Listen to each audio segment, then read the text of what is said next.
What's up, guys? You're watching Fight Feed. I am going to be going through the UFC Fight Night card happening on March 16th and going through this full card from start to finish, giving you my picks for each fight and why I think whichever fighter is going to win. All right, just a quick heads up. I'm filming this video on March 10th, Sunday, March 10th. I've had times in the past where the fight card completely changes. And should that happen and I don't have the time to put out an updated video, then understand that that is why. And perhaps there may be some of these fights that don't happen. So let's get into it. First fight on the card is bantamweight bout. We have Charalampos Grigoriou versus Chad Anheliger. On this fight, I did I've done a little bit of research for each. I am going to go with Charalampos. And my reason for doing so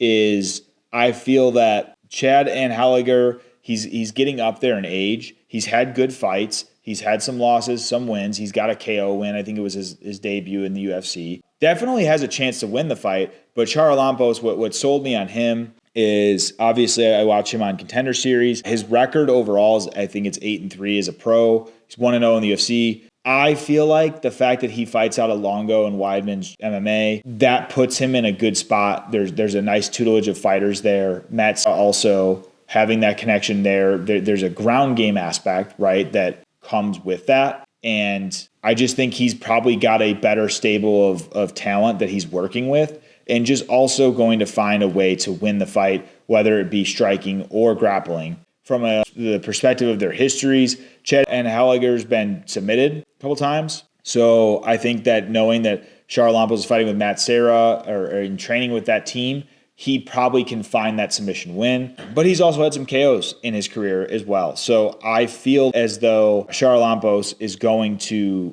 be able to pull this one out. So that is my opinion. And we shall now move to... Sorry, guys. I need to close this out. All right. Charalampos. Okay, next fight. We got Jacqueline Amorim versus Corey McKenna. So on this fight, I haven't done a lot of research here. Don't know either fighter very well. I'm going to go, hard choice here. Let's go. Corey McKenna. I'm going to be honest with you guys. I'm just kind of picking that one. I think I've seen Jacqueline Amorim before. But Corey McKenna, I don't know. She's from Wales. I think there's been some successful Wales fighters recently. You know, Jacqueline Amorim, I'm not sure too much on her game. Looks like she's from Brazil. I'm just going with Corey McKenna. Sorry. I don't know. Hopefully it goes well. We'll see. Sorry, guys. I'm losing my voice from the fights that happened on Saturday for UFC 299. Next fight, Josh Culibao versus Danny Silva. I don't know Danny Silva that well. I think I've seen Josh Culibao fight before, and I'm going to go with him. I think that Danny Silva, I don't know the fighter that well. I haven't done a lot of research, and I've seen Josh Culibao before, and I feel like it looks like maybe Danny Silva is a debuting fighter this weekend, so I'll just go with Josh Culibao based off of experience. Could be totally wrong. Rafael Filho versus Ode Osborne. Ode Osborne's had some really good fights, really good wins. I do think he's also had some losses where we've all, as fans, been a little bit surprised. And I don't know. It's the way I feel is that Ode Osborne could win on any given night. He's got the skills, the athleticism, the talent, but he's had wins and losses, or he's had losses where you're like, fuck, she shouldn't have lost that, but he did. I don't know much about Rafael. I'm going to go with Ode, but not knowing much about Rafael, I might regret that. All right. Our next fight is Christian Rodriguez versus Isaac Dulgarian.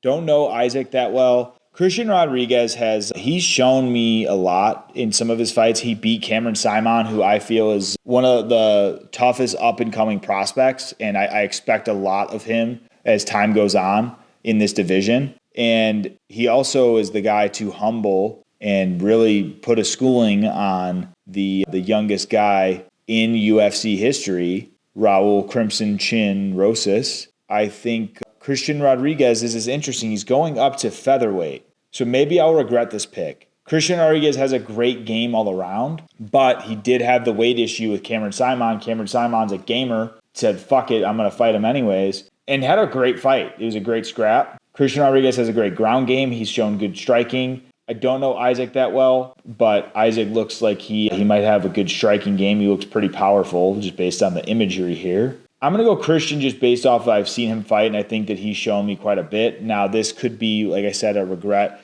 Given that this is him jumping up to featherweight from bantamweight, we'll have to see where things go in this fight. Next fight, Josiane Nunez versus Chelsea Chandler. Chelsea Chandler did the get out challenge in the cage, so I'm going to go with Josiane Nunez. Only based off the fact that I know if Josiane has power. I've seen her throw. She's got power in her hands. Chelsea Chandler likes to do the get out challenge and run the opposite way. It was a great moment in the cage. And also her and who was that she fought? Maybe is Norma Dumont. I don't know. I just thought it was funny. Like the shit they did before the fight, like the shit talking was just like so funny. It was like so pointless but funny at the same time. So yeah, I just think Josiane's got those bricks, and she's probably going to hurt Chelsea, and Chelsea may do the get out challenge again, perhaps. We'll see.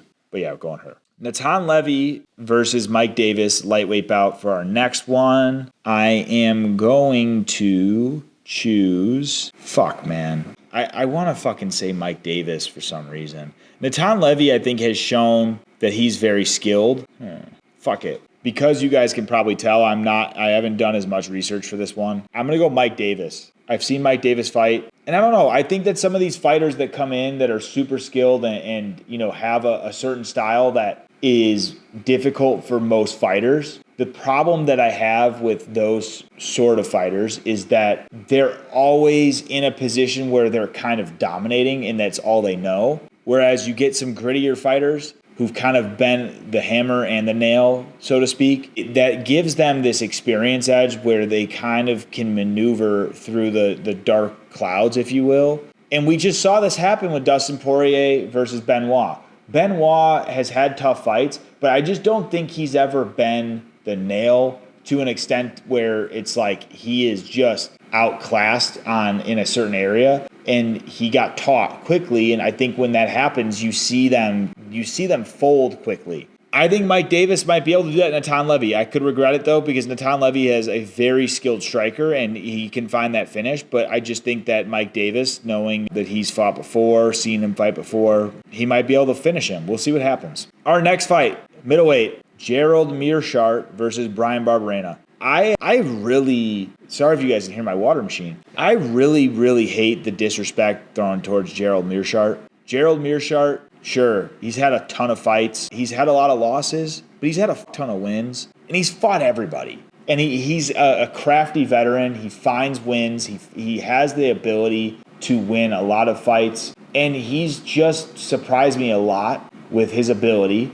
in the UFC. He's been knocked out. He's been, in bad positions. But he's also had wars where he comes back and wins a fight, right? In this fight, though, Bryan Barberena has a ton of experience in his own right. And Bryan Barberena he's a killer. He wants to end the fight. And I think as of late, Gerald Meerschaert is not necessarily like wanting to trade blows on the feet as much, I feel. I feel like he's kind of being a smart fighter, and I respect it because he's been here, done that. He's trying to be in this career as long as possible, and more power to him. I think that the style that Bryan Barberena brings, though, is going to give Gerald a lot of problems in that regard, because I think that Gerald might get a bit gun-shy, and Bryan is going to try to overwhelm him and just trade as much as possible. Bryan's going to slug him, and he's going to find a finish, I think. So, Bryan Barberena. Here we go. Next one. Penny Kianzad versus... How do I not even know who that is? But she's ranked higher than Macy Chiasson. Wow.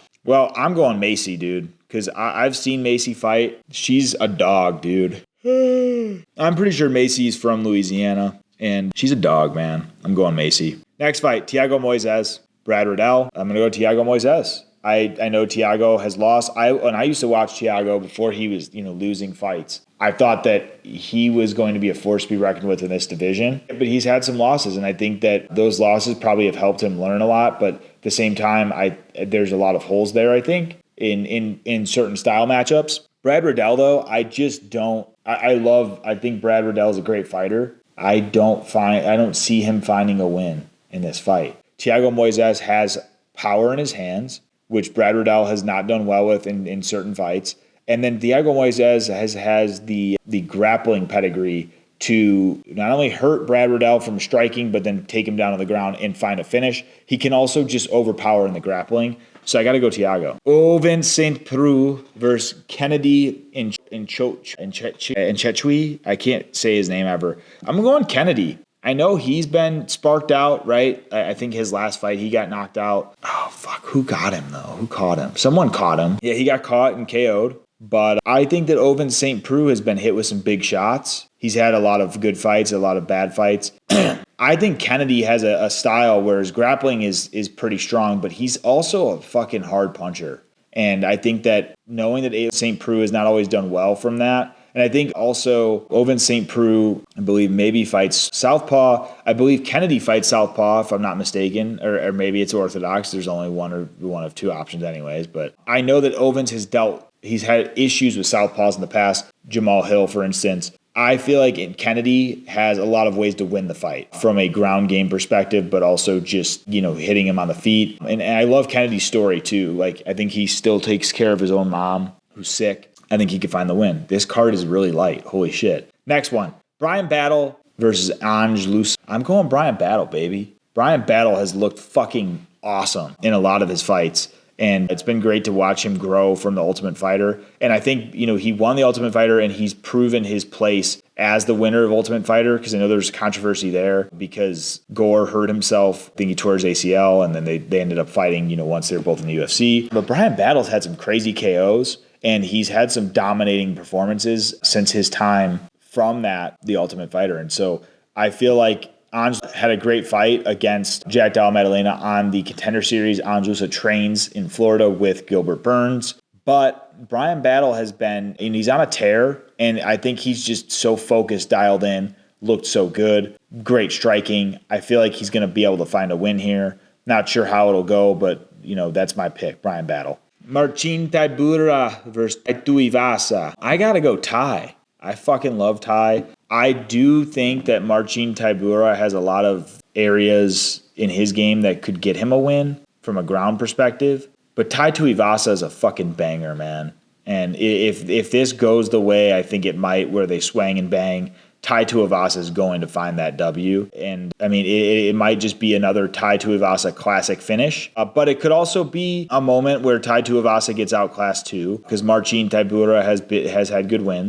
I just think Tai Tuivasa is going to find the win here. So that is my pick.